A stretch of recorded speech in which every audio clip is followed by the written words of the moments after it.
बंधुओं नमस्कार। और कल की वीडियो में आपने भगवान संकर्षण देव के बारे में और उन्होंने जो स्तुति उनकी की जाती है वो की, और आज इस वीडियो में देखिए क्या है, नरकों की जो विभिन्न गतियां हैं उनके वर्णन के बारे में यहाँ पर आज बताया जाता है। तो राजा परीक्षित ने पूछा कि महर्षि, लोगों को जो ये ऊंची नीची गतियां प्राप्त होती हैं उनमें इतने विभिन्नता क्यों है? किसी को बहुत ऊंची, किसी को बहुत नीची गति प्राप्त होती है, तो ये उनमें इतना फर्क क्यों रहता है? तो जो सुखदेव जी हैं वो ये बता रहे हैं कि राजन, कर्म करने वाले पुरुष सात्विक, राजस और तामस 3 प्रकार के होते हैं तथा उनकी श्रद्धाओं में भी भेद रहता है। इस प्रकार स्वभाव और श्रद्धा के भेद से उनके कर्मों की गतियां भी भिन्न भिन्न होती हैं और न्यूनाधिक रूप में ये सभी गतियां सभी कर्ताओं को प्राप्त होती हैं। इस प्रकार निषिद्ध कर्म रूप पाप करने वालों को भी उनकी श्रद्धा की असमानता के कारण समान फल नहीं मिलता। अतः अनादि अविद्या के वशीभूत होकर कामना पूर्वक किए हुए उन निषिद्ध कर्मों के परिणाम में जो तरह तरह की नार की गतियां होती हैं उनका विस्तार से अब हम यहाँ पर वर्णन करेंगे। राजा परीक्षित ने पूछा, भगवान आप जिनका वर्णन करना चाहते हैं वे नरक इसी पृथ्वी के कोई देश विशेष है अथवा त्रिलोकी से बाहर या इसी के भीतर किसी जगह है? तो श्री सुखदेव जी ने कहा कि राजन, वे त्रिलोकी के भीतर ही हैं तथा दक्षिण की ओर पृथ्वी से नीचे जल के ऊपर स्थित हैं जल के ऊपर स्थित हैं। इसी दिशा में जो अग्निश्वात आदि पितृगण रहते हैं वे अत्यंत एकाग्रता पूर्वक अपने वंशधरों के लिए मंगल कामना किया करते हैं। उस नरक लोक में सूर्य के पुत्र पितृराज भगवान यम अपने सेवकों के सहित रहते हैं तथा भगवान की आज्ञा का उल्लंघन न करते हुए अपने दूतों द्वारा वहां लाए हुए मृत प्राणियों को उनके दुष्कर्मों के अनुसार पाप का फल दंड देते हैं। परीक्षित आगे कहते हैं कि परीक्षित, कोई लोग नरकों की संख्या 21 बताते हैं। अब हम नाम, रूप और लक्षणों के अनुसार उनका क्रमशः वर्णन करते हैं। उनके नाम है तामिस्र, अंधतामिस्र, रौरव, महारौरव, कुंभिपाक, कालसूत्र, असिपत्रबन, सुकरमुख, अंधकूप, कृमि भोजन, संदंश, तप्त सूर्मी, वज्रकंटक, शालमली, वैतरणी, पुयोद, प्राणरोध, विश्वन, लालाभक्ष, सारमेयदन, अभिचि और अयपान है। इसके सिवा क्षारकर्दम, रक्षोगण भोजन, शूलप्रोत, दंदशूक, अवट निरोधन, पर्यावर्तन और सूचिमुख, ये 7 और मिलाकर कुल 28 नरक तरह तरह की यातनाओं को भोगने के स्थान हैं। जो पुरुष दूसरों के धन, संतान अथवा स्त्रियों का हरण करता है उसे अत्यंत भयानक यमदूत कालपाश में बांधकर बलात् तामिस्र नरक में गिरा देते हैं।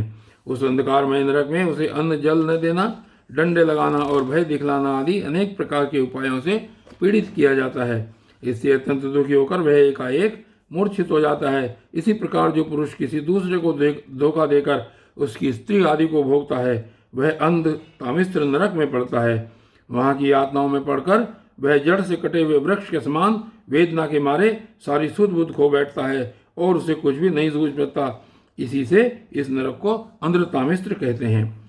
जो पुरुष इस लोक में यह शरीर ही मैं हूँ और ये स्त्री धनादि मेरे हैं, ऐसी बुद्धि से दूसरे प्राणियों से द्रोह करके निरंतर अपने कुटुंब के ही पालन पोषण में लगा रहता है, वह अपना शरीर छोड़ने पर अपने पाप के कारण स्वयं ही ररव नरक में गिरता है। इस लोक में उसने जिन जीवों को जिस प्रकार कष्ट पहुंचाया होता है, परलोक में यम यातना का समय आने पर वे जीव रूरू होकर उसे उसी प्रकार कष्ट पहुंचाते हैं। इसलिए इस नरक का नाम ररव है। रूरू सर्प से भी अधिक क्रूर स्वभाव वाले एक जीव का नाम है। ऐसा ही महारौरव नरक है।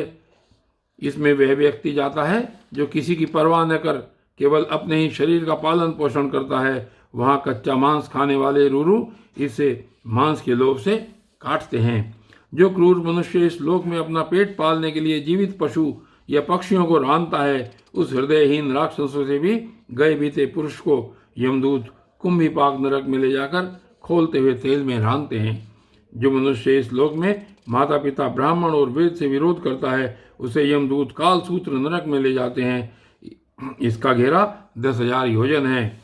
इसकी भूमि तांबे की है। इसमें जो तपा हुआ मैदान है वह ऊपर से सूर्य और नीचे से अग्नि के दाह से जलता रहता है।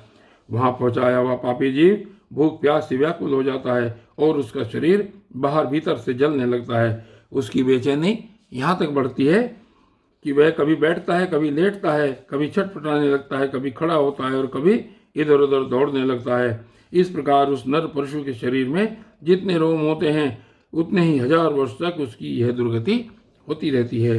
जो पुरुष किसी प्रकार की आपत्ति न आने पर भी अपने वैदिक मार्ग को छोड़कर अन्य पाखंड पूर्ण धर्मों का आश्रय लेता है, उसे यमदूत 80 पत्र बंद नरक में ले जाकर कोड़ों से पीटते हैं।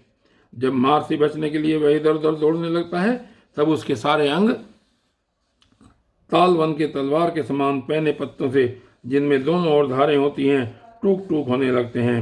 तब वह अत्यंत वेदना से हाय मैं मरा इस प्रकार चिल्लाता हुआ पद पद पर मूर्छित होकर गिरने लगता है। अपने धर्म को छोड़कर पाखंड मार्ग में चलने से उसे इस प्रकार अपने कुकर्म का फल भोगना पड़ता है।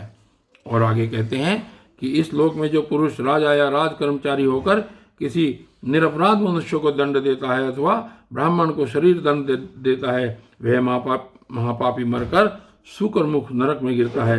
वहां जब महाबली यमदूत उसके अंगों को कुचलते हैं तब वह कोल्हू में पेरे जाते हुए गन्नों के समान पीड़ित होकर जिस प्रकार इस लोक में उसके द्वारा सताए हुए निरपराध प्राणी रोते चिल्लाते थे, उसी प्रकार कभी आर्त स्वर से चिल्लाता और कभी मूर्छित हो जाता है। जो पुरुष इस लोक में खटमल आदि जीवों की हिंसा करता है वह उनसे द्रोह करने के कारण अंधकूप नरक में गिरता है, क्योंकि स्वयं भगवान ने ही रक्तपान आदि उनकी वृत्ति बना दी है और उन्हें उसके कारण दूसरों को कष्ट पहुंचाने का ज्ञान भी नहीं है। किंतु मनुष्य की वृत्ति भगवान ने विधि निषेध पूर्वक बनाई है और उसे दूसरे के कष्ट का ज्ञान भी है। वहां वे पशु, मृग, पक्षी, सांप आदि रेंगने वाले जंतु, मच्छर, जूं, खटमल और मक्खी आदि जीव जिनसे उसने द्रोह किया था उसे सब ओर से काटते हैं। इससे उसकी निद्रा और शांति भंग हो जाती है और स्थान न मिलने पर भी वह बेचैनी के कारण उस घोर अंधकार में इस प्रकार भटकता रहता है जैसे रोगग्रस्त शरीर में जीव छटपटाया करता है। जो मनुष्य इस लोक में बिना पंच महायज्ञ किए तथा जो कुछ मिले उसे बिना किसी दूसरे को दिए स्वयं ही खा लेता है, उसे कौवे के समान कहा गया है। वह परलोक में क्रमी भोजन नामक निकृष्ट नरक में गिरता है। वहां 1 लाख योजन लंबा चौड़ा एक कीड़ों का कुंड है। उसे भी कीड़ा बनकर रहना पड़ता है और जब तक अपने पापों का प्रायश्चित न करने वाले उस पापी के बिना दिए और बिना हवन किए खाने के दोष का चित्र शोधन नहीं हो जाता, तब तक वह उसी में पड़ा पड़ा कष्ट भोगता रहता है। वहाँ कीड़े उसे नोचते हैं और वह कीड़ों को खाता है। राजन, इस लोक में जो व्यक्ति चोरी या बरजोरी से ब्राह्मण के अथवा आपत्ति का समय न होने पर भी किसी दूसरे पुरुष के स्वर्ण और रत्न आदि का हरण करता है, उसे मरने पर यमदूत संदंश नामक नरक में ले जाकर तपाए हुए लोहे के गोलों से दागते हैं और संडसी से उसकी खाल नोचते हैं। इस लोक में यदि कोई पुरुष अगम्य स्त्री के साथ संभोग करता है अथवा कोई स्त्री अगम्य पुरुष से व्यभिचार करती है तो यमदूत उसे सप्त सूर्मी नामक नरक में ले जाकर कोड़ों से पीटते हैं तथा पुरुष को तपाए हुए लोहे की स्त्री मूर्ति से और स्त्री को तपाए हुए पुरुष प्रतिमा से आलिंगन कराते हैं। जो पुरुष इस लोक में पशु आदि सभी के साथ व्यभिचार करता है उसे मृत्यु के बाद यमदूत वज्र कंटक शालमली नरक में गिराते हैं और वज्र के समान कठोर कांटों वाले सेमर के वृक्ष पर चढ़ाकर फिर नीचे की ओर खींचते हैं। जो राजा या राजपुरुष इस लोक में श्रेष्ठ कुल में जन्म पाकर भी धर्म की मर्यादा का उच्छेद करते हैं, वे उस मर्यादा अतिक्रमण के कारण मरने पर वैतरणी नदी में पटके जाते हैं। यह नदी नरकों की खाई के समान है। उसमें मल, मूत्र, पीप, रक्त, केश, नख, हड्डी, चर्बी, मांस और मज्जा आदि गंदी चीजें भरी हुई हैं। वहां गिरने पर उन्हें इधर उधर से जल के जीव नोचते हैं, किंतु इससे उसका शरीर नहीं छूटता। पाप के कारण प्राण उसे वहन किए रहते हैं और वे उस दुर्गति की अपनी करने का फल समझकर मन ही मन संतप्त होते रहते हैं। जो लोग शौच और आचार के नियमों का परित्याग कर तथा लज्जा को तिलांजलि देकर इस लोक में शुद्राओं के साथ संबंधित गांठ कर पशुओं के समान आचरण करते हैं, वे भी मरने के बाद भी विष्ठा, मूत्र, कफ और मल से भरे हुए भूयोद नामक समुद्र में गिरकर उन अत्यंत घृणित वस्तुओं को ही खाते हैं। इस लोक में जो ब्राह्मण आदि उच्च वर्ण के लोग हैं, लोग कुत्ते या गधे पालते और शिकार आदि में लगे रहते हैं तथा शास्त्र के विपरीत पशुओं का वध करते हैं। मरने के पश्चात वे प्राण रोध नरक में डाले जाते हैं और वहां यमदूत उन्हें लक्ष्य बनाकर बाणों से बीनते हैं। जो पाखंडी लोग पाखंडपूर्ण यज्ञों में पशुओं का वध करते हैं उन्हें परलोक में वैशस यानी कि विषसन नरक में डालकर वहां के अधिकारी बहुत पीड़ा देकर काटते हैं। जो द्विज कामातुर होकर अपनी सवर्णा भार्या को वीर्यपान कराता है, उस पापी को मरने के बाद यमदूत वीर्य की नदी यानी कि लाल वक्ष नामक नरक में डालकर वीर्य पिलाते हैं। जो कोई चोर अथवा राजा या राजपुरुष इस लोक में किसी के घर में आग लगा देते हैं, किसी को विष दे देते हैं अथवा गांव या व्यापारियों की टोलियों को लूट लेते हैं, उन्हें मरने के पश्चात सार में आयदन नामक नरक में वज्र की सी दाढ़ों वाले 720 यमदूत कुत्ते बनाकर बड़े वेग से काटने लगते हैं। इस लोक में जो पुरुष किसी की गवाही देने में, व्यापार में अथवा दान के समय किसी भी तरह झूठ बोलता है, वह मरने पर आधार शून्य अविचिमान नरक में पड़ता है। वहां उसे 100 योजन ऊंचे पहाड़ के शिखर से नीचे को सिर के करके गिराया जाता है। उस नरक की पत्थर की भूमि जल के समान जान पड़ती है, इसलिए इसका नाम अविचिमान है।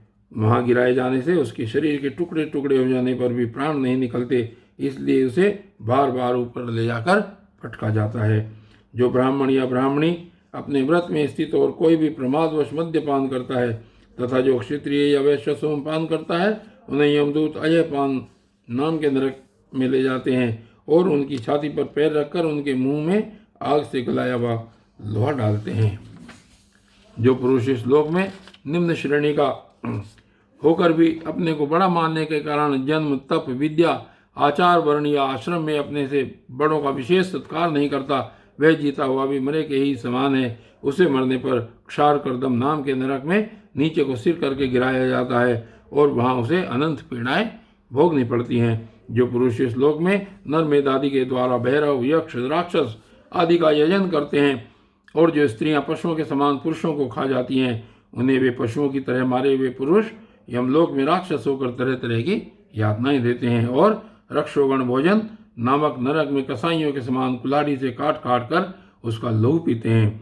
तथा जिस प्रकार वे मांस भोजी पुरुष इस लोक में उनका मांस भक्षण करके आनंदित होते थे, उसी प्रकार वे भी उनका रक्त पान करते और आनंदित होकर नाचते गाते हैं।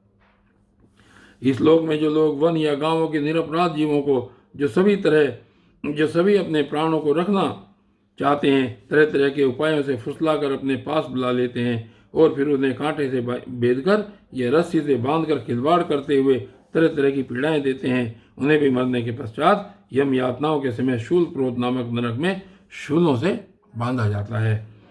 उस समय जब उन्हें भूख प्यास सताती है और कंक, बटेर आदि तीखी चोंचों वाले नरक के भयानक पक्षी नोचने लगते हैं, तब अपने किए हुए सारे पाप याद आ जाते हैं।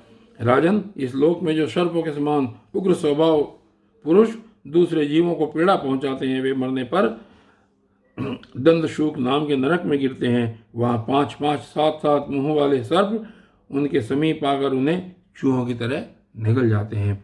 जो व्यक्ति यहाँ दूसरे प्राणियों को अंधेरी खतियों, कोठों या गुफाओं में डाल देते हैं, उन्हें परलोक में यमदूत वैसे ही स्थानों में डालकर विषैली आग के धुएं में घोंटते हैं। इसलिए उस नरक को अवर्त निरोधन कहते हैं। जो गृहस्थ अपने घर आए अतिथि अभ्यागतों की ओर बार बार क्रोध में भरकर ऐसी कुटिल दृष्टि से देखता है मानो उन्हें भस्म कर देगा, जब वह नरक में जाता है तब उस पाप दृष्टि के नेत्रों को गिद्ध, कंक, काक और बटेर आदि वज्र किसी कठोर चोंचों वाले पक्षी बलात् निकाल लेते हैं। इस नरक को पर्यावर्तन भी कहते हैं।